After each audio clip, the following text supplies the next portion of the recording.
have a very special guest, Tucker, aka Beatza Milyun, a producer, a writer, director, and overall creative. And I'm so happy that you're here with me today. That's good. I'm glad to be here. And also, if you guys notice, well, obviously you guys notice, there's a different scenery going on here. Today we're at Track Set Plus Recording Studios. Shout out to Steve Elcott. So if you guys ever want to come in and record, any artists out there that's looking for a place to record or just here for the vibes, Track Set Plus Recording Studios is your place. No doubt. So what's up? What's going on? You know what I'm saying? We finally made it. We made it happen. Yes, you guys, because this is like the second go round. It didn't really work out the first time, but we're here. We're making it happen, and that's all that matters. So on today's episode, we are talking about the weight of expectations. The weight of expectations. And even as I say that, it just feels heavy. It is heavy. That's a heavy topic. And the first thing that comes to mind when I think of the topic, the weight of expectation, is Black men in America and Black women in America. Okay. And what's the first thing that comes to mind to you when you hear that, the weight of expectations? The first thing that comes to mind, the weight of expectation, is family. Like when you're born and your mother has certain expectations for you. Yeah. You know, and that's the best that you're gonna get from your mother. So that's the first thing that comes to mind. And as you grow, the expectations change, depending on your development and how you're going and your trajectory and how people see you. So. And are you the firstborn? I'm the last. So I had like 13 baby in front of me. Oh, so wow. My expectation was like, what is he going to be? Because I seen it all. That was my parents. Like, I seen it all. So I'm number 14, which is my lucky number. Wow. So that's the first thing that comes to mind is family. That's good. I think family comes to mind as well because I'm the firstborn. You actually. Are? Yeah, firstborn. So you hold the weight of carrying that standard. Yes. Yeah, that's a big responsibility. Yeah. That's a big responsibility being the firstborn. How you handling it? I'm navigating. Okay. I'm still navigating, learning, growing, making mistakes, learning from those mistakes. It's most definitely trial and error. And I feel like it was kind of like that with me since I was like the first, like, oh, let's try this out. Like the trial and error, like situation just kind of fell on me. Right. And then also there's like this automatic expectations because there was 4 more after me. Okay. So it's like big sis. Yeah, big sis, big sis, you got to come through on this. You got to look out for this. But what happens? What happens when the oldest one doesn't meet that requirement? That's the whole thing with the expectations. You being the firstborn, you got to set a standard. You know what I'm saying? Right. So if you're not meeting that standard, then that maybe messes with you inside, your confidence, your leadership ability, anything that goes along with expectations. You being the firstborn, you got to set that standard. If you don't set that standard, then it's like, okay, just like maybe family is the first version of I want to say great expectations. It's history, but like it's expectations. Your family is the first. Like setting the test. Standard. Yes, that's the first. So test. with me, I don't think it's like setting the standard. I feel like I had already set that standard. It's keeping that standard. And as I grow, I view things much differently now. And so the way that I've been doing things before, I don't see that it's fit for me to follow those things. And so it kind of shakes things up. Standards changing as you go? Yes, my standards do change. It shouldn't change. Your standards should the standards is there. It should be like but it's like, when the there's like a can't routine. Change. It has to be solid. Like, how can your standards change? When you go with someone else's standards and not yours. I went with my parents' standards and not my own. And then when I came into my own identity and when I came into my own shape my own perspective or found my own perspective on things, I had to branch out of what my parents were expecting out of me. Different times, different methods. You're right about that. And right. But and coming to my own. What? But the morals. I think maybe I don't know if you're maybe thinking about morals. No, I'm not thinking about morals. I'm thinking about standards. Like the standards that your parents set, no matter how old they were, they're still solid. Like the standards, like the Ten Commandments set, it's like centuries old, but they're still used today. So the standards are the standards. It's not because of the age of the standards. It's the standards for us, I guess, morality and spirituality. Whatever happens, the standards don't change. The standards stay the same. So what is your definition of standards? Standards is the bar you set to make sure that nothing is compromised. Not your health, not your demeanor, not your thoughts, not your love, not your whatever you got going on in your life. You set a standard for that to say, I'm not dropping below this. This can go decades, centuries, because it has. So the standard is not the issue. It's the morality around the people that sees the standards and want to adjust. As you said, your standards change. It should be, the standards should not change. Well, what about having your own standards instead of someone else's standards? Having your own standards is not a problem. But what do you see wrong with the standards that have been set for you? I think a lot of their standards were rooted on culture and religion, if that makes sense. And a lot of those things don't align with who I am now. So who are you now? Then opposed to then. Am I becoming the interviewer here? Am I? We're having a conversation. I want to know, who are you now opposed to then? I think then. And apply the standards then and now. Just give me a reference. Give the viewership I think a reference. Danica then was a people pleaser. And she did not want to accept the people that had those expectations of her. And so she did not, she followed, how can I say this? Say it however you want to say it. Most of the truth.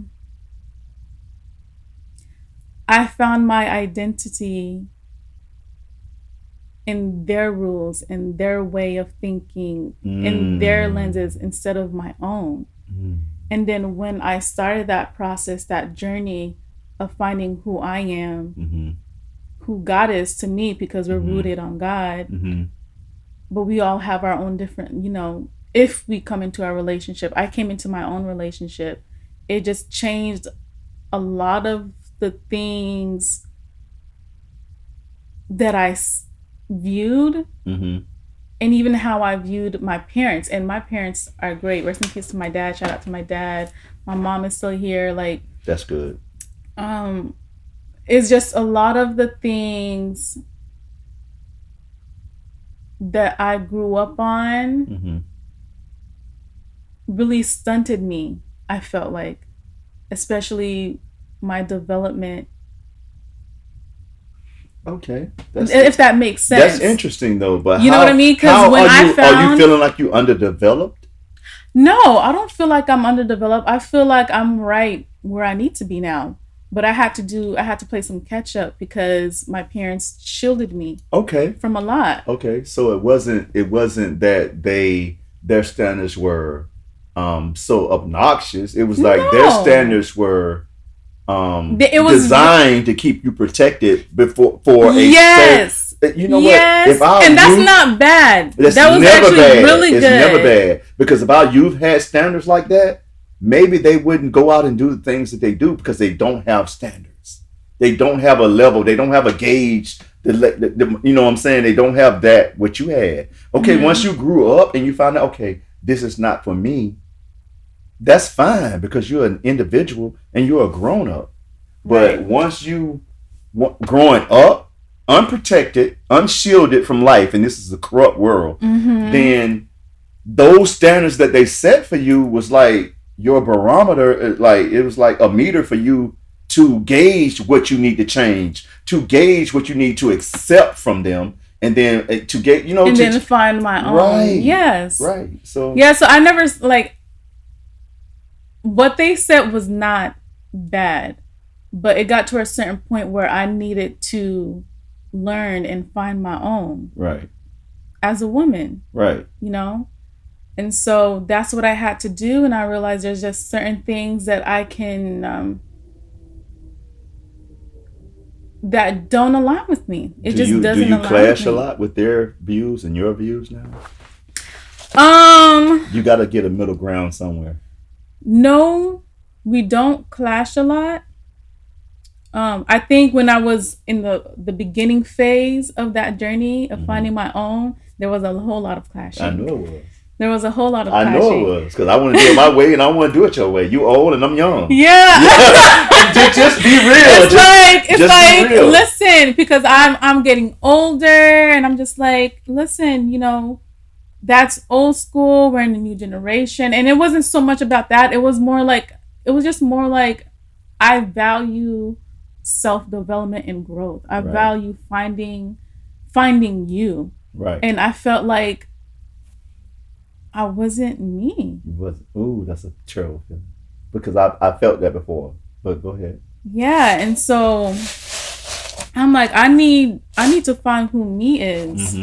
But I'm going to keep the core. I'm going to keep the foundation that they instilled me with, which is God. Which was God. But, you know, I had to find him on my own and not under their expectations. Right. And so on that path, yes, there was clashing. And then, you know, as I got older, I understood a lot of the things that they did and why they set certain things the way that they did. Right. Oh. And so some of those things still do stay with me. They will. And some other things, it's like, well, there's a better way to do this. That's right. There's a better way. Always a better way. You said it that way because of what you went through and what you experienced. That's right. In the time that, you know, you were around.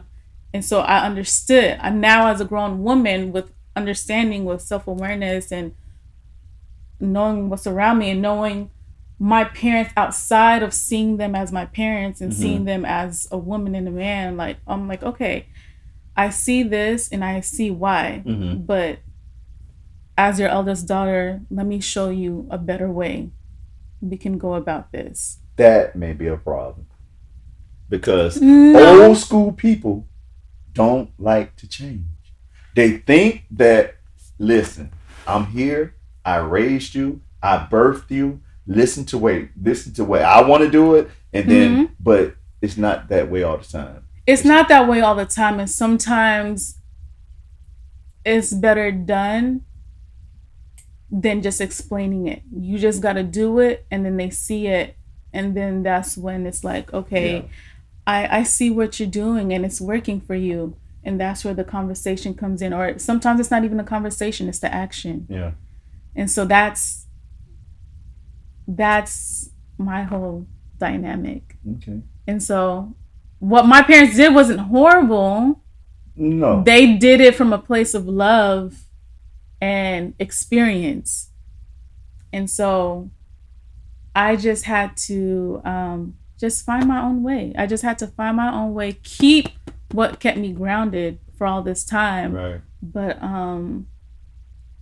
just, you know, find my identity. So let's change the dynamic. So, yeah. Let's change the dynamic of it, though. The expectations. The expectations. Of a black woman. I mean, like, what? Like... growing up, like what, like you're expect of like to those who don't know, Danica is of Haitian descent. So, um, to be a black woman Mm-hmm. and the expectations of going with a black man. She laughed when I said that, but that's a real expectation. Mm-hmm. Like you No, like it that's a is. weight. The topic people is the weight of expectations. Like that's a I don't weight. think it's a weight. I don't think it's a weight for me to be expected with a black person. That part is not the weight, but it's what comes. Mm-hmm. I don't want to say this the wrong way. I don't feel the weight of being with another black person. I would rather. I prefer that, Mm-hmm. but But she said, not but. okay. I'm just, you know. There is what's the word? There is a lot that comes with that. But it really depends. And you know what? No. It really falls back to knowing who you are. Yeah. It So falls what back do to you knowing who you say when you are. walking through the mall? You just came to get you some Air Maxes. You didn't want all this drama in your mind, but you see a white lady with a black man. And what comes through your mind when you see that? Look at this motherfucker. Look, God, is that come to you? Or do maybe these two people are in love and would do anything to keep that love bonded? But no, My sisters outside, are going to watch this. I want them to My watch sisters it. I want them to watch it. So I want y'all to watch it because this is real life. It doesn't change who you are, Danica. You are a Haitian descent black woman who knows who she are. But if she likes this white man who treats her right, does everything right, and respect your background and your history, but I can't be with him. I can't be with him because he's white. Well, first of all, I can be with whoever I decide to be with. There it is. Anybody can be with whoever they decide to be with. Uh-huh. I believe the whole love is love and everything. Mm-hmm. Just the expectation for you is it's to be not with a black man.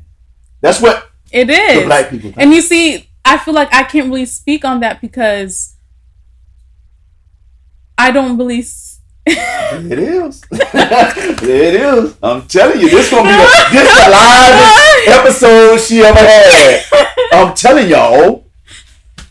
Go ahead. I feel like for a black woman who wants to be with someone that treats them right and whom they love so happens to be a white person. But not just white, Asian, or outside of their race. Outside of their race, not just white. I think that they would have to think about how that would play out for them. And why what does to love expect? require thought? Love is a feeling. If you love this okay, person, but you need more than just love. There's got to be an understanding. There's but gotta God be, told me when I grew up, the Bible I read, the family I was raised upon, is love is everything. Love. But what does that mean to you? Love is everything. If you love somebody, you will sacrifice. You will do everything that you can to make sure they're comfortable, to make sure they're good, fed, clothed. Exactly. House, so it comes with those expectations. Will that person hold those expectations? And it's like someone once told me, don't ever have like an expectation for a man. Why not? Don't ever have an expectation for a man. You never dreamed about like I want my man to be like this. Yes, okay. Yes. It's that man you gotta have those boundaries and set those boundaries in those. Yes, but that partner, that other person would have to come in understanding this is the ground that I'm stepping on, and I need to come correct. Mm. I need to come correct in this situation. There needs to be a level of understanding from both ends. And they can mesh well. But there are a lot of cases where it doesn't because of the cultural differences or spiritual differences, or it can clash. Yeah. Even though there's love there, it's just the weight of everything else can fall into that, and it can be an issue. Oh man, I understand. And it's a lot. I know it's a lot, It's a lot. I still believe in love. I do. Like Tina said, what love has to do with it? What's love got to do with it, Tina Turner? Love has everything to do with it. Yes, it does. Like, I just don't understand. Like, the weight of expectation is so heavy that it will test the average person. It really will. Mm-hmm. Like, it will test, even if you, like, it's the simple things in life, like walking towards somebody and you expect them to acknowledge you and speak. The weight of expectation is not life.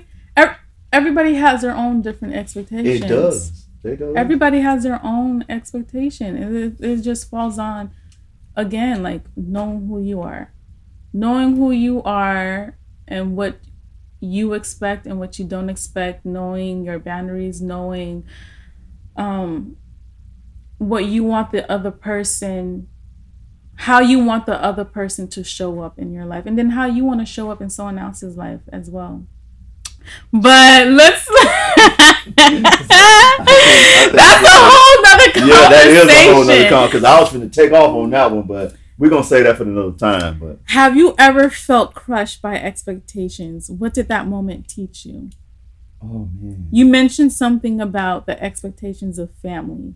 That's the first thing that comes to mind. Yeah, that's the first experience you get. So let me ask this first. What's the biggest expectation that has been placed on you by family or from family? You know what? Gracefully. Or society. Or and gratefully, you should have said society. Because my family, they just wanted me to graduate from high school. Mm-hmm. They wanted me to remain an upstanding citizen. They wanted me to be like family orientated. I know my expectations of my mother and father. Mm-hmm. They were simple people. They were not complicated people. Mm-hmm. They raised, they loved, and they shared. So I knew my expectation with them. It's when I in the world. Mm-hmm. And my daddy was like, listen, such and such this, you ain't gonna be able to please everybody. You got to do this. So he gave me the blueprint rather, to excel in life. But it's like my mother was like, everybody's not gonna like you. Everybody's not gonna, so don't go out expecting to be liked. And so it's like that's why I got my first feedback from whether to gauge the expectations of others.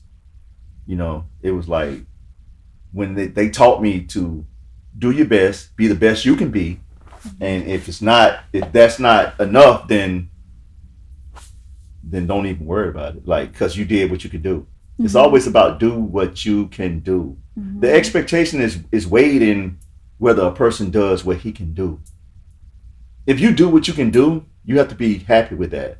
If it's not enough, you have to be like really ready to accept that it wasn't enough. You did what you did, but it wasn't enough. The expectation, if it's like up here, then if you can raise to that level, you can do it. But if you can't, then your expectations should be stuck on your individual goal or accomplishment or, ability.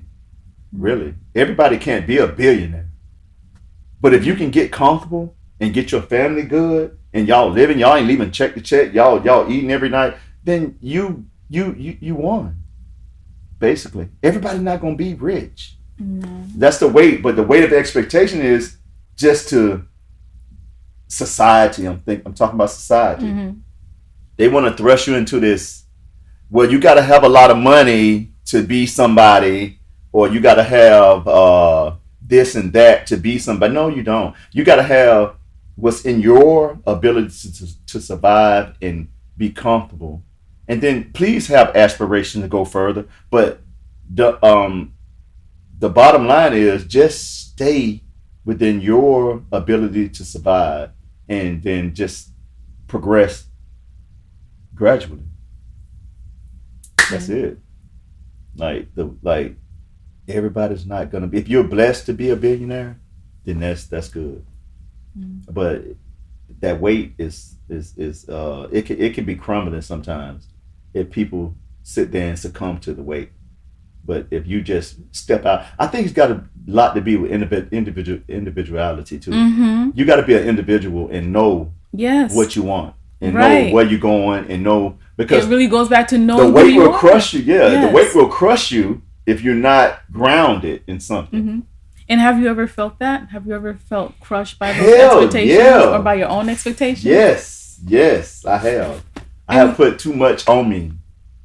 I have. But once I realized that it didn't take all that, like just be you and just remember, sometimes you have to take yourself back to childhood, really, and realize you're teaching your upbringing.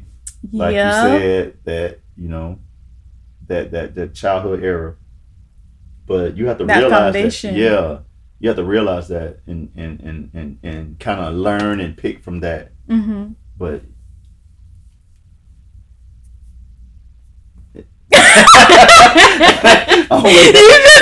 That was just a pause, but yes, Yeah.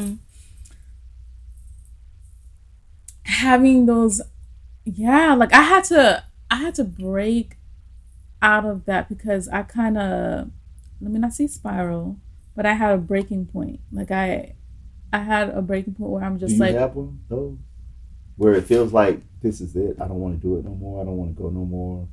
I just want to stop. I want to stay sheltered. Do you have those moments? I did, but I didn't realize it until someone. I did. Someone. She says someone. I y'all. did. No, this is someone who plays an important role in my life. Mhm. I have yet to speak to this person since this conversation. Mm. And it wasn't like a conversation, it was more like a wake-up call Mm. that I didn't know I needed. And yes, I have, but I did not realize that I was in the midst of that Yeah. until someone was like, you need to wake up.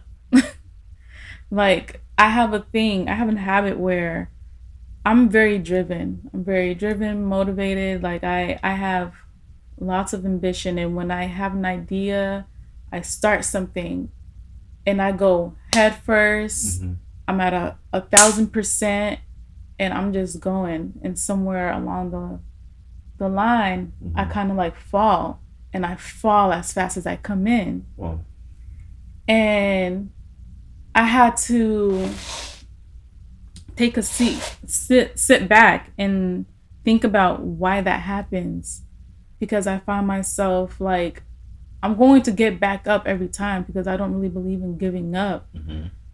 Because you only have one life. Just That's like it. Steve was saying earlier, and the guy, like, you only have one life. Mhm. And I'm just like, I'm a go-getter. I want to make things happen. But I'll start and I'll fall. And my fall would be because of doubt would enter. Doubt, and then fear, and then the wrong people will Inward. come. Inward doubt. and outward. Inward and outward. Well, and we can't let the outwards. yes, and Can't let then the outward. and then it's always a situation. It's always something dramatic that happens. It's always something dramatic that happens in my life. Just when I'm like making it happen, something dramatic happens. And then that's when all the voices, whether it's inward or outward, and then I just plummet. And I'm just like, okay, well, let me just do this. And when I'm thinking like I'm just trying to make things work, I'm not. I'm settling. And when I had that call, I was at my job. I was in a classroom because I work with kids. Okay. And I just had dropped them off to lunch. And Right. I just remember just looking around the classroom. And this was my mentor. My mentor, he called me, you know, he was having a conversation with me, like kind of like not a lecture, but like really speaking into me. And it was so hard for me to take it because of how real it was and how much in that moment I realized that I didn't realize I was in the situation. Right. And so he was just like, what do you really want to do? And like deep down I know what I want to do. It's just about being consistent, but like I was settling. I didn't realize that I was settling. Oh man. And he was like, you need to wake up. When he said that, I was like, ooh.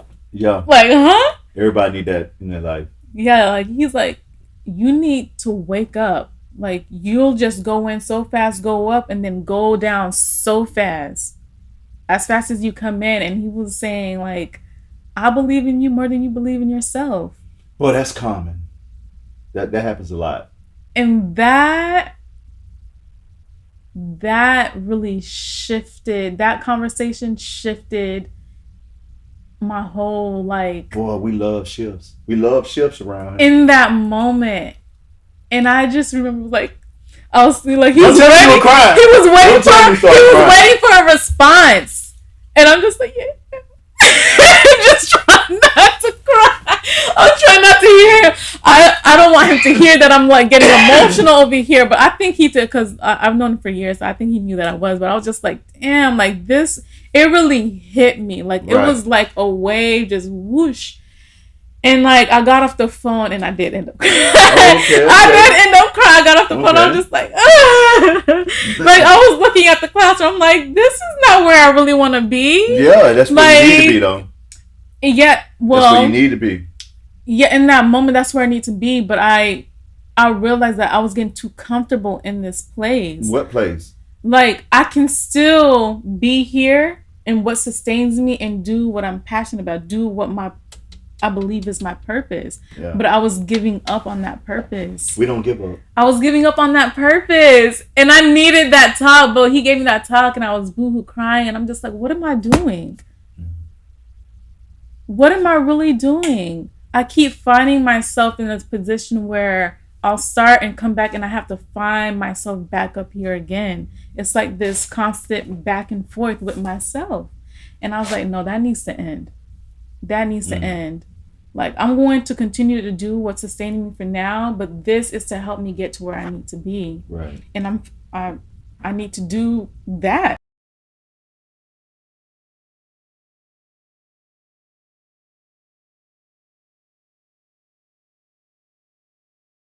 And not constantly find myself where I'm back at square one. So, yeah. So, I just been working on that consistency. How did we even get here? Because how did we even get to me? How did we get to me? Because the truth hurts. And that's why we're here to explain that the truth hurts. The truth? No, because literally in that moment, it hurt way too much. It was too, I couldn't take it. I was we got to take it. Yeah, you could. You just didn't know you could. In the classroom. Okay, in the class. Well, there we go. We got to release. In the classroom at work. We got to release. Woosah. Yeah. We got to release wherever it comes. But it heals. It heals. It heals. I'm going to do an episode on that, y'all. But, yeah. So that was like a wake-up call for real for me. And so I don't even remember how we got to this. It doesn't matter because this is the Truth Hurt podcast. Ain't nothing scripted. No, we just have an authentic conversation. Okay, we're gonna redirect back to what you want to do. But what's the time? I think I asked this though. Okay. I guess that was a moment, an expectation that crushed for me, I guess. Okay. But what was your breaking point moment? Like, I need to do something with my life. Like Prison. where were you? Okay. I was sitting on a bunk in prison. That's where it happened for me. Like everything Your that I'm breaking doing, point? everything that I'm doing now started when I was sitting on my bunk in prison, waiting for them to come count time or whatever. You know, you say your number, and I was like, I wrote my sister. You know what I'm saying? I was like, when I get out of here, I'm not coming back. I'm not coming. I'm not doing this no more. It's a waste of time, waste of my life. And I was getting older, and that's where the change came. It really came in prison. How long have you been in prison? How long I did? It was like 12 years I did in prison. That's a long time. Yeah, I did over a decade. And I learned a lot. I learned a lot in prison. That was a real experience for me too in prison. Like the whole thing was like kind of crazy. But I made it through. I knew I was gonna make it through. No, I didn't know I was making it through, but I knew my demeanor and what I was taught. I relied on how I was brought up, back to the parents and everything. But I knew that I wanted to come home, man, and that it was such a strange place because I wasn't used to the evil that prison presents to you every day when you wake up. I wasn't used to that, like because in the streets you can get away from people, you can get away from situations, but in prison they right there every day when you wake up. It's right on the compound. 1,200 people, 1,200 men with different mentalities, different upbringings. Just it was. How is that like? Did you ever feel like you wanted to give up? Like what? That's no, it? Give up is not in the mentality. It's I gotta make it out of here, and whatever I gotta do, I'm gonna do. And I didn't go in with that mentality because I never knew about prison and how it was. But once I got there, all I knew was I couldn't change who I was, because who I was had took me through life all the way to that point. So I had to remain who I was, and that took me through all the way through them 12 years. And you meet good, you meet bad, you meet crazy, you meet I can't believe that I'm in the same cell with this. You know what I'm saying? You're gonna meet all that. Really? Were you with the same person for 12 years? Not one with the same. I was different people, but different when you think you crazy and you think you bad, and then you sleeping with somebody that can kill 3 people, 4 people, like with his hands. Oh my goodness. Yeah, that was my bunkie, and I was like, it like a week. I didn't go to sleep. Like I got like minimal amount of sleep because I didn't know I can see the evil in my bunkie. You know, I can look in his eyes and see that he could kill at any time. So it was like, but they are the best people. I know it's crazy, but these people that kill people and they are really like shunned from society, man, they be some of the best people until you piss them off. So he was a good guy. He helped everybody get out of prison. Wow. He was like a jailhouse lawyer type. He helped. Wow. Yeah, he knew the law because you facing 3 life sentences. You better know something. But he knew the law. I'm for real. You better know something. And he got people off. He sent people home. I was like, ain't that depressing, brother? No, you can't help yourself. You can't help yourself because it's so severe. But he can help. He can help me. He can help somebody else because it's little loopholes that they didn't cover in court. But his case, he couldn't do nothing for himself. He was sitting. I was like, that got to be depressing. He was like, no, that's how I survived. Sending people home kept him alive. It kept him alive, and God had a purpose for him. Yeah. Even though he was shunned as evil, you killed people. You killed your wife. You killed the boyfriend, and you killed the person that what I'm saying that happened to come over when she did get the 911 call in. So you killed all these 3 people. You killed all these people. You shunned as evil. You shunned as a nobody, a pariah, a a society, but you're getting all these people home to their family. Explain that to me. Yeah. Yeah, that was my blanket. You know what I'm saying? Law clerk in prison. All the people in prison, man, y'all stay up, man. You know what I'm saying? I'm here. I was with you. But back to you. What was the most craziest experience you ever had? Woo! The most crazy. The most craziest experience you ever had. All of them was crazy. Level 5. They ain't but 5 levels. I'm talking about all of them was crazy. All of them was crazy. Should I? No, share. No, I don't want to share. This is a safe place. I'm gonna tell you one time. God damn it, because y'all watching now. Listen, I woke up early in the morning, about 2:30. What, normal. We get up and pee. We get up and piss. I went to the bathroom, and I seen 2 pair of shoes, both facing the same way, out of the stall. So if both of them facing the same way, that means somebody's sitting on somebody. Yeah, somebody was getting tore up. Oh my God. And I went to the urinal, because in the back it's the toilets. So I went to the urinal and I did what I did.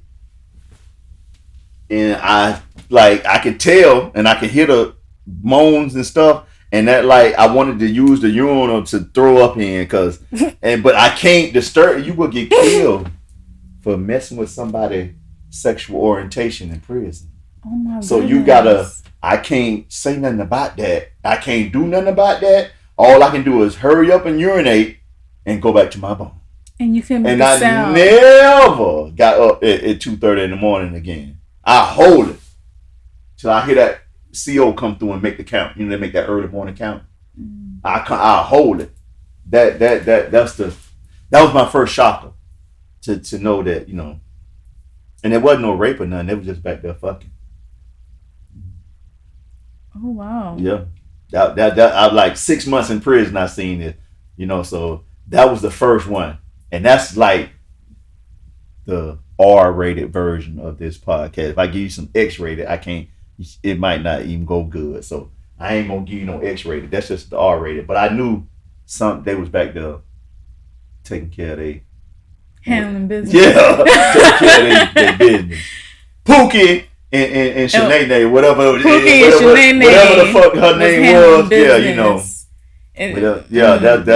That's prison life. That's prison life. Wow. Okay. Moving forward. Please move forward. Okay. So how do cultural, I see that I got a little accent, but cultural. How do cultural and generational expectations influence the way we see success? That's a good question. Or the way you see success.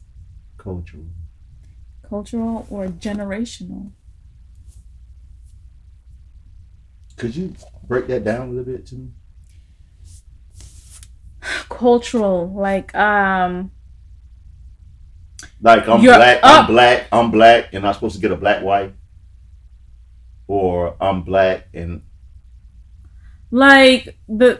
it falls back to those expectations, or your upbringing, Oh, my mama told me when I went in the military. I've been in the military too. Mm-hmm. My mama told me, I went in the military. How long you been in the military? I went in there 4 years. Oh, wow. Yeah. What'd you do? What? I was in the engine room. Engine room? Yeah, at the bottom of the boat, working, doing distillery, AC. Brother. That's what took me when I went on the outside. Anyway, I took that skill to the outside and made a living off it, working on ACs. Mm-hmm. But my mama told me, don't bring no. Woo! I shouldn't say it, but I'm gonna say it. Snow bunny. Yang yang. Yang yang. Yeah, that's Asian people for the country people back then. Oh. She said, "Don't bring no yang yang home." I was like, "Mom, what you mean?" For real? See, that's a cultural expectation. Mm. She didn't. But what does that mean? She didn't want her baby to mix cultures. She Mm-hmm. wanted to stay. She wanted her son to be with a black woman. She said, "Don't bring no yang yang home to me." That's when I went. I was like 18 years old when I went to Japan So she knew I was going overseas. Okay. You know what I'm saying? Okay. So, yeah. But like I said, it's cultural expectations and it's, what's the other one you said? Generational expectations. Generational. I don't know how to categorize that one. Generational. Money. That's the only thing I think is money when you say generational. Because when you say generational, can you like make the generation better? Yes. Money I feel wise. like so Money here's wise. the thing. Yes. So when you say generational, is it money or is it generational? In every aspect. Because if it's generational in our standards go for generations. When your mama set a standard, her daughter set that same standard. Her mama taught her. Her granddaughter set that standard. Her mom. That's generational. So when you say generational, do you mean family, or do you mean other, like race or economics or? So when I hear that, generational expectations influence the way we see. Yeah. Generational, I think the first thing that comes to mind is that slave mentality. Oh my goodness. And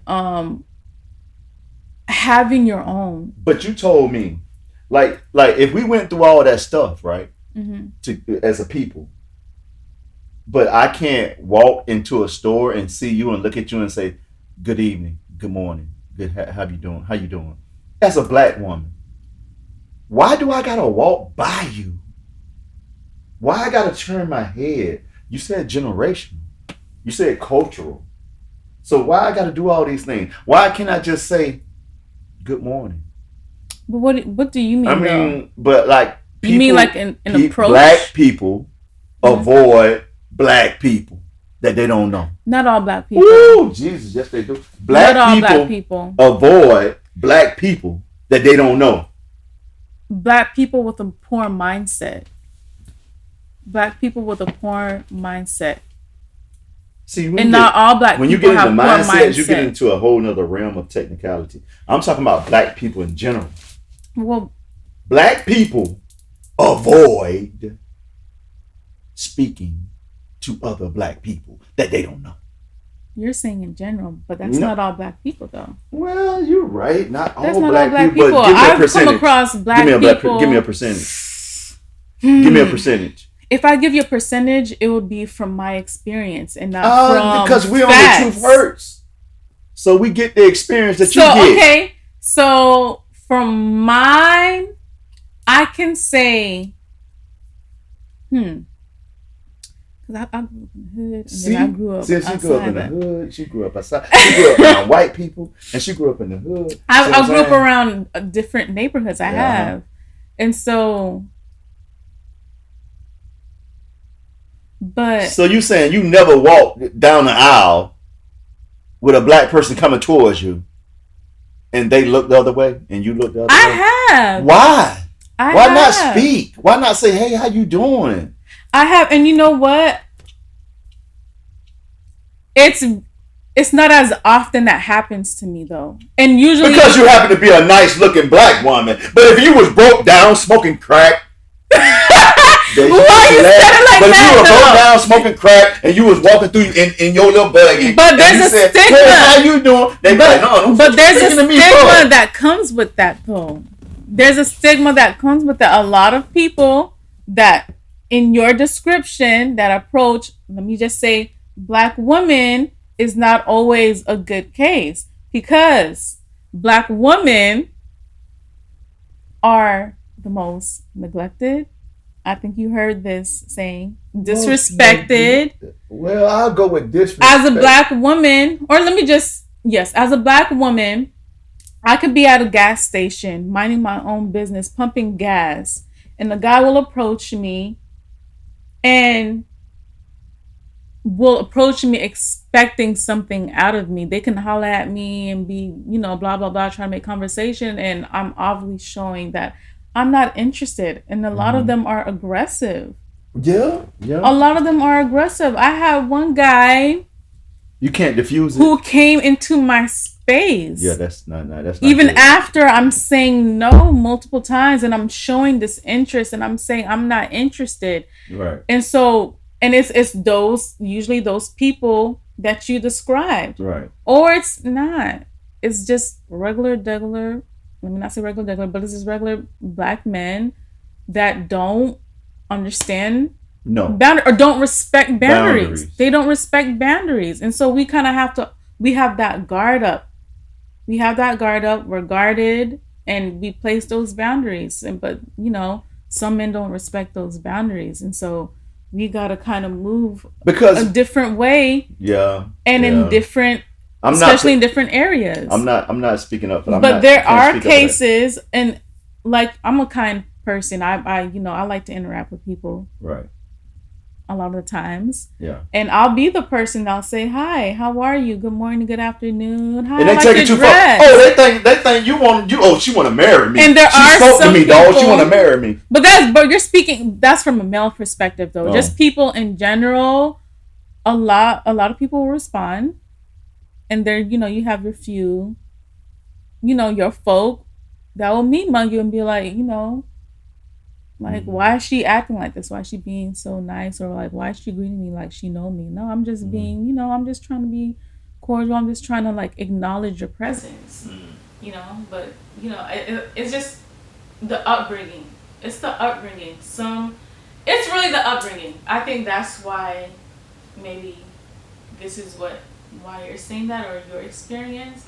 But it's really, I believe, the upbringing and their experiences. But there are a lot of cases where I don't face it all. It's like, hey, what's up? Oh, I love to see us. We doing good. Or, you know, it's like, oh, you look beautiful. Oh, I love your black skin. Or like, hi, how are you? Oh, how do you treat that? When somebody give you a compliment like that, how do you treat that as that's reflecting on how you look? How do you treat that? Because they wait for your response. Your response say whether they advance or retreat. Do you mean like from a male? From a guy? Like for me, like if I say you look good, you look good today. Do you take that in a with a grain of salt, or so I guess it's your personal preference. You're not looking for nothing. So if you're looking for something. You know, thank you. You look good too, brother. Like you look pretty good yourself. Right. You look pretty dapper. You know, keep it. So simple, you do it that way. Short. You know, yeah. I don't try to, you know, make conversation a lot of times. You just keep it simple, short. Like, thank you. So sometimes I'll just say thank you and keep walking, smile and keep walking. Yeah. It don't gotta be all some that. of us can't take that though. You smile, we own you. But you see, and that's when the boundary comes in. This is where understanding and respecting those boundaries. Right. And a lot of things don't have to be said. You're right. You're right. Yeah. So. But next question. Okay. How do gender roles or stereotypes shape? I feel like we kind of got into this. Yeah, we did. We covered a lot. Like. So yeah, let me move on. I don't feel like this is. I don't feel like you don't seem like a pretty big social media guy, but I'll ask anyways. Do you think social media adds to the weight of expectations, and if so, how? The social media kills the weight of expectation, because when they lie to you, which they lie to you, when they lie to you, and you seeing all the things that they doing, and then you meet them in real life, and you see that they are not what they portraying to be, it's all negative. It's a negative connotation, because you already thinking, you ain't got this, you ain't doing this, I'm looking at you right now, you ain't got nothing. A lot of the time, but it's not like that a lot of the time. What? Because you have like your celebrities or people that are well known, that's all they showcase. Yeah, but the people from the other side don't get to see or meet those people. I'm not talking about the people that's well known. I'm talking about the people that's showing, like you, like me, that's showing that they're doing this and doing that. So when you meet these people, or you might see these people at a concert in Atlanta, Miami, Orlando, which that's where we at. But no, she just young. No, I didn't. I knew you was gonna say something. No. listen, when you meet these people and they ain't doing what they showing online, you just kill the expectation of me. Like, I thought you were really doing it. Like, social media can be negative. Social media is. But you had an expectation prior. From what they showed, from what they lied about. So you're just disappointed when it doesn't align with what you see. Yeah, because you lied. You showed me something that you're not. And that's the internet. Internet will show you stuff that they're not. But how can you get upset about that though? How can you be upset with the person? I don't know. I'd be so upset. You can't be upset with the person. It's like when you show me you 6'4" and you only 5'9". That's it's like. No, that's catfishing. You was looking for something. No, I'm just saying. It's not what you expected. That's what social media is. They were catfishing. That's what social media is, looking for something, and it's not what you expected. Like when you can show up from this is the difference for me. If you see me on a video, social media, whatever, and then you see me in real life, if I'm not portraying that same thing that you saw me on, so that is a gross miscalculation of expectations. You feel misled? No, I don't feel misled. I feel like you are trying to be something that you're not. And that's pretty much the internet. You know what I'm saying? That's why I don't really ride the internet like that. Like when you see me, or you see me on the internet, that's me. Or that's what I'm doing. Like some people will show you a lot of stuff. AI really then took it to another level. We don't know who. We don't know who's who on the internet now because of AI. We're not going to get into that because she's looking at her notes right now, trying to go to the next subject. But I ain't going to the next subject right now. What I'm telling you is the expectations of people, social media, don't expect nothing like what you see on, or what you seeing on when you scrolling. Don't expect none of that. These people are regular people. They're just trying to make $1, like me and you. Next question. All right. Which do you think is heavier, the expectations you place on yourself or the expectations that others put on you? That's easy. It's the ones that people put on you. Really? It's the expectations, and it's the fear. People will tell you that you can't do stuff because they can't do it. You know what I'm saying? The expectation, and then it's the same really because they expect you to fail. They don't expect. When you win, you trigger animosity. You trigger hate. You trigger the fear that they had. You trigger everything when you doing something positive. If you amount to nothing, you will get love everywhere. If you amount to nothing? Yes. If you fail, oh, it's going to be all right. You're going to keep going. It will be the same thing the other way around too, No, right? it wouldn't. Because if you make it, it triggers animosity, envy. It triggers all that. I want to be what they doing. I want to go where they're going. But you didn't put in the work. So from deep you didn't support me. I see what you're saying. Yes, it's the truth. It's the truth. Like I experienced it for real. Like, and I'm nobody. I'm nothing. You know what I'm saying? So when I try, something. I am something. But you understand what I'm saying? Like when I try and I'm doing stuff that's positive, I get like even the lowest level. I'm getting all kind of hate. I'm getting love too. But why am I getting hate when I'm nothing already, y'all? I'm trying to make myself out of something, y'all. So why am I getting hate? But I get it because people have expectations that they have of you. Now, if I was like, bruh, I need $20, man. I can't make it. I'm not going to make it to work. They were like, bruh, you going to be all right? You my nigga. You my dog. But if I like, bruh, I just messed up on this $1 million deal. I'm like, man, what the hell? Y'all don't want to hear nothing about you messed up on no $1 million. But when you needed something, they were acute to your feelings. But when you on top of the world, or when you trying to like, you know what I'm saying, you doing better than what they expected. That's the hate. That's when they realize, I can't support him. I can't support her. You know what I'm saying? That's the difference between. Or they'll fake it. Yeah, they'll fake it. It's called fake participation, by the way. It's called fake participation. We don't need that around here. Yeah, they'll be, if they're with you, even may help you set up, even might help you do something, but the whole while they're helping you set up and get right, so they can sit back and watch you fail. And if you succeed, that's even another level of hate. I'm telling you, the weight of expectations when it comes to people is like crazy.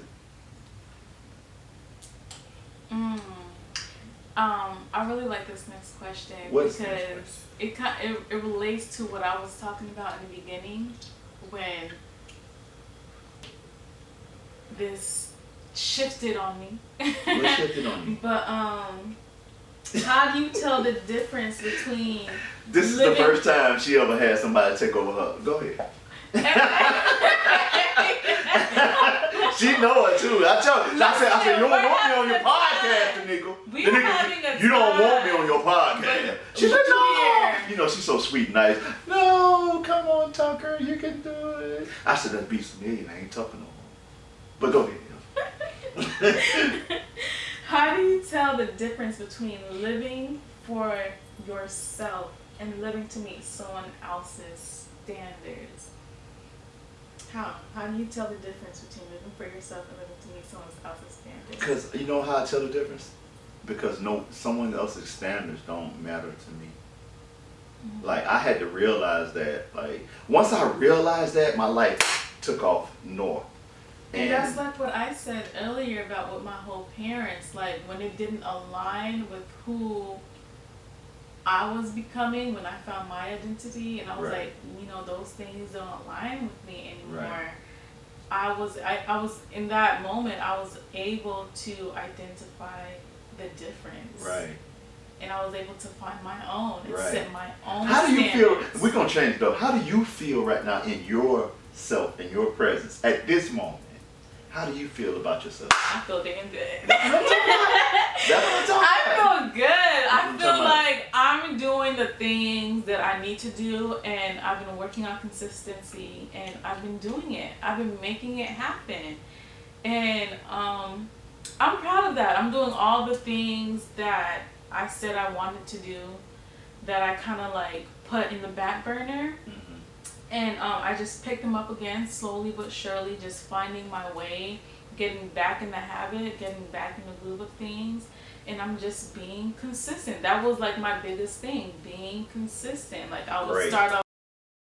This time, I'm going to start off strong, and I'm going to keep going.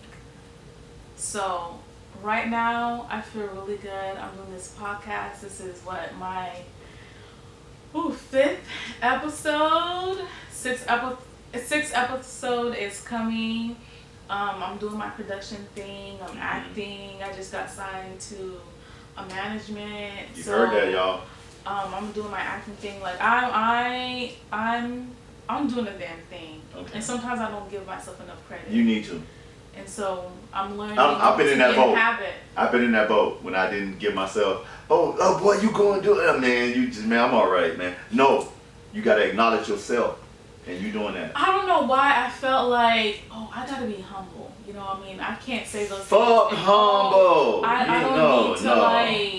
don't need to, because I felt like I need to be humble, and you know what? I can't be too excited, because once I get excited, things don't work out. Be humble to God. Don't be humble around man. Yes. Be humble to God. Because man is not who we looking for the judgment. Man is not going to judge you. Yes. Be and humble, so, I'm just like, you know what, Danica? Great job. Great job. You are doing a damn thing. I'm proud of you. You're doing it. You're making it happen. And it's all going to work out. That's right. And so, I feel good. That's good. Feel good in my skin. I have my She making me feel good right now. I'm a girl. You know, I'm just a girl in the world, okay? But I feel good. That's good. Yeah, and I'm learning, I'm growing. I'm allowing myself to experience, and I'm allowing myself to grow in the way that I need to. So I'm very proud of myself. That's ooh. If you're not proud of yourself, who gonna be?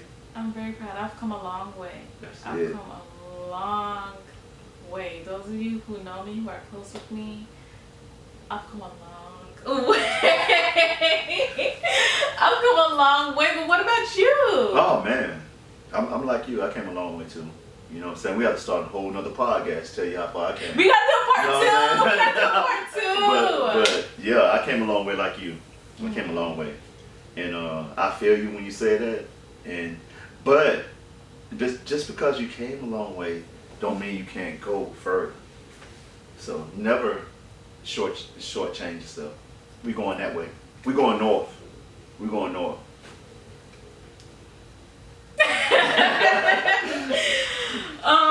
Okay. Do you believe it's possible to live completely free of expectations? I'm doing it now. I'm doing it now. I'm really doing it now because it's a self-conscious decision you gotta make to not worry about what other people expect. You gotta go through that phase. If you ain't went through that phase yet, then it's not good. You're not gonna understand me because I've been through that phase. I don't care about what other people expect. I put an album out last week. I'm coming with another sequel to the movie that I already got out. I Am the Wave. Yeah, I Am the Wave last week. I'm coming to another. I Rock Alone 2 coming. So with me, I listen to my inner circle, which is filled with no men, not yes men. I got a bunch of no people around me. So I know when I hit that, when they say it's good, they say it. They ain't saying it because they with me and we getting exposure and we making a little change. They telling me what they feel, and that's you got to have a real crew around you guys. I'm gonna let you know. No men. Don't get that person that's want to tell you what you want to hear. Get somebody to tell you what they see, what you can do better. And you get no ego, no ego.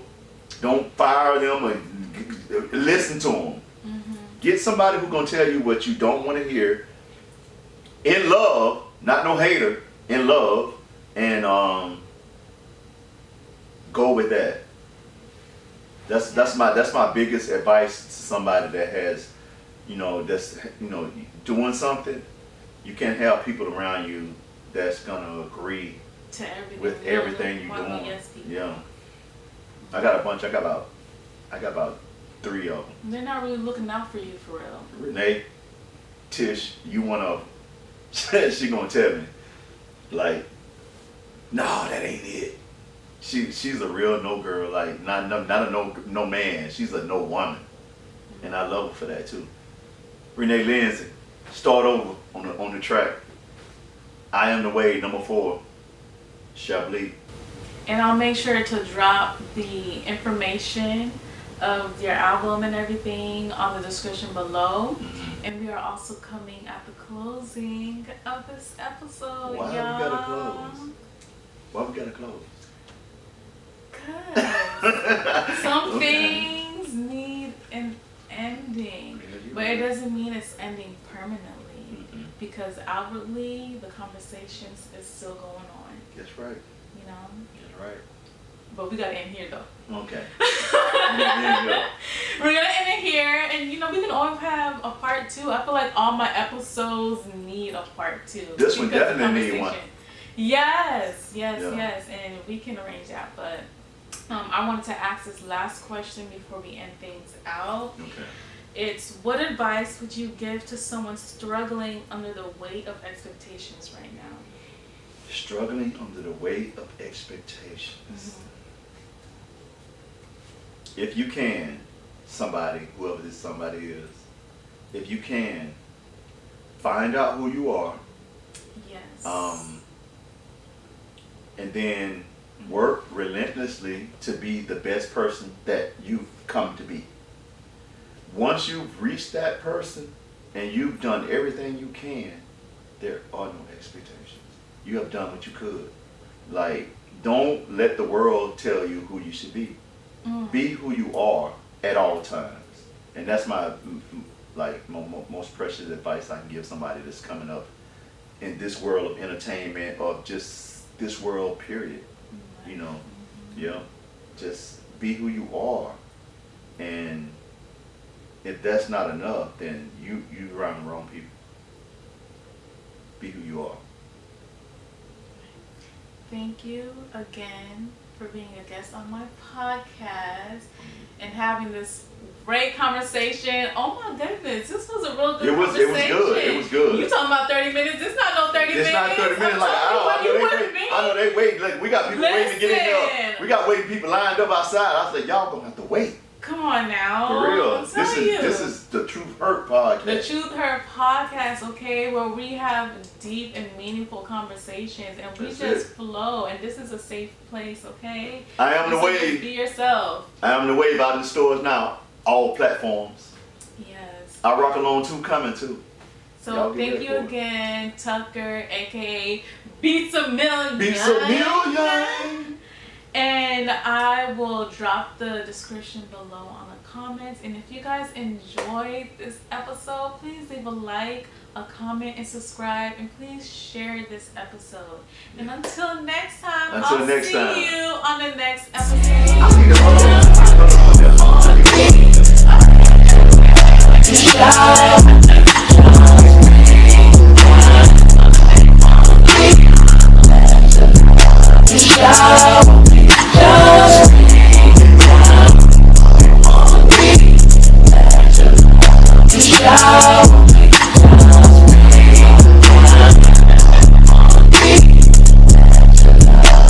Yeah.